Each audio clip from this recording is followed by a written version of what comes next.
Bonjour à tous, on est le lundi 31 décembre, pas de vlog hier puisqu'on a passé la journée avec les copains, donc rien de très intéressant pour vous. Et aujourd'hui le programme c'est la visite du centre-ville de Ho Chi Minh. Donc là on est sur l'embarcadère, vous voyez il y a le fleuve à côté de moi et on va faire un petit tour sur l'embarcadère, ensuite on va s'enfoncer dans la ville et visiter les monuments qu'il y a à voir. Alors on est sur Nguyen Hue, c'est une des grosses rues du centre-ville et là il y a la grosse fiesta du 31 décembre qui se prépare, là vous voyez, gros sono, il va y avoir des pistes de danse gigantesques. Alors nous c'est pas du tout là qu'on va, mais voilà, je pense que ça va être la grosse fête à Ho Chi Minh ici. Nous voici devant l'ancien hôtel de ville qui est maintenant le siège du comité populaire. C'est un bâtiment qui a été construit par les Français au tout début du XXe siècle. On est maintenant devant la Poste qui est donc également un bâtiment construit par les Français à l'époque coloniale. On dirait une gare et vu les photos du guide à l'intérieur ça ressemble également à une gare. Il y a une structure en métal qui a été construite par Gustave Eiffel, donc on va rentrer pour voir tout ça. Cette poste se trouve sur une grosse place, un gros rond-point, et donc sur cette place on trouve également la cathédrale que voici. Et voilà l'intérieur de la poste, donc vous voyez la grosse structure en métal qui a été construite par Gustave Eiffel. Tout au fond on a le portrait de Ho Chi Minh et sur les côtés il y a des cartes. Alors, si je vous montrer ça, voilà, on a des cartes, des lignes télégraphiques. Donc là c'est le Cambodge et de l'autre côté on a le Vietnam avec une carte de Saigon et de ses environs. Alors cette poste est très curieuse, c'est tout sauf une poste, il y a plein de magasins, de trucs pour touristes. Là, vous voyez derrière moi il y a une fille qui vend des parfums. C'est assez curieux, il y a énormément de monde, beaucoup de touristes qui viennent en fait juste voir l'endroit.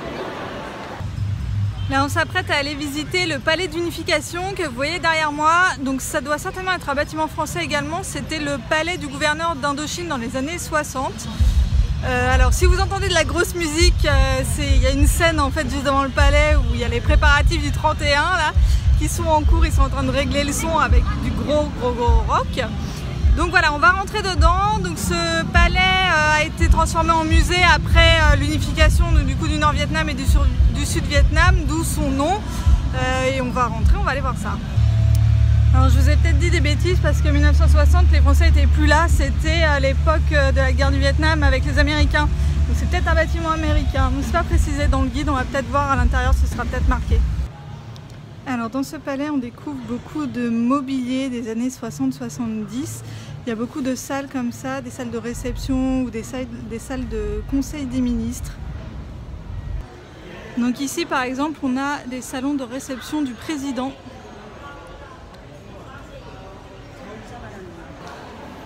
Et toutes ces salles, elles sont desservies par des grands couloirs comme ça, avec des baies vitrées. Alors c'est assez austère, il n'y a pas de décoration, il n'y a pas de mobilier dans ces couloirs.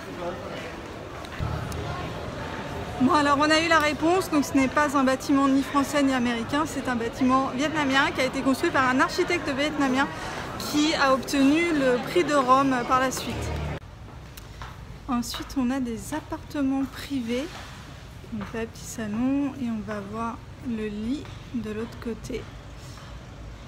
Voilà, tout le mobilier dans tout le palais est magnifique, c'est du mobilier en bois laqué.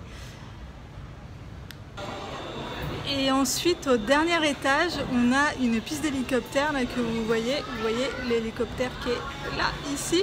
Et de l'autre côté, en fait en face, il y a une piste de danse. Alors je vais me rapprocher, je vais essayer de vous montrer ça. Voilà de plus près, donc c'est une salle de fête en fait, une salle de danse, de jeu, etc. On se croirait vraiment dans un film. Et pour finir au sous-sol, il y a un bunker avec tout un tas de cartes militaires en fait qui tapissent vraiment tout le tour de la pièce. Donc l'immeuble il est construit sur 5 niveaux, il y a le rez-de-chaussée et ensuite 3 étages supérieurs où tout en haut il y a la piste d'hélicoptère et la salle de danse. Et ensuite il y a le bunker qui est au sous-sol. Et voilà pour ce palais de l'unification. Donc le mobilier est dingue, franchement les salles elles sont hyper bien reconstituées, on s'y croirait, on croirait que les ambassadeurs vont débarquer, que le gouvernement vietnamien va débarquer aussi. Voilà, maintenant on va essayer de faire un autre musée, le musée des souvenirs de guerre qui se trouve juste à côté. Nous voici au musée des souvenirs de guerre. Alors ce musée traite des deux guerres, celle contre la France et celle contre les États-Unis. Là on est dans la cour, vous voyez il y a des avions derrière moi et il y a des chars de l'autre côté. Hop hop hop, voilà.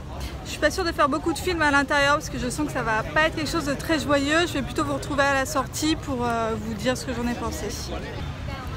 Bon alors voilà, on a fini le musée des souvenirs de guerre. Donc comme je m'y attendais, c'est pas très joyeux mais c'est même assez horrible. Donc au final c'est des expositions photos. Il y a quelques objets type des missiles, des armes, etc. Mais c'est quand même principalement des photos. Et le gros des photos c'est quand même sur la guerre contre les États-Unis. Alors après la guerre contre les États-Unis, elle est plus récente que la guerre contre la France, donc il y a peut-être tout simplement plus de matériel photo qui a été développé à l'époque. En tout cas les photos sont de bien meilleure qualité que les photos sur l'occupation française sont quand même un peu floues et un peu anciennes. Donc pour ce qui est des photos de guerre avec les États-Unis, il y a des salles absolument horribles. En fait le musée dénonce principalement les agressions des États-Unis envers la population civile vietnamienne. Des agressions de type on rentre dans le village et on massacre tout le monde, femmes, enfants, personnes âgées, et aussi les agressions chimiques, donc les avions qui larguaient des composants chimiques sur les villages, qui tuaient tout le monde et tout, la végétation, les animaux, absolument tout, et qui a provoqué des malformations sur plusieurs générations. Donc les Vietnamiens qui ont été contaminés, mais aussi les soldats américains qui ont été contaminés par ces produits chimiques et qui ont eu des enfants malformés quand ils sont rentrés aux États-Unis, et aussi les soldats d'autres pays qui participaient au conflit. Ils parlent à plusieurs reprises de la Corée. Apparemment la Corée a été assez impliquée dans le conflit.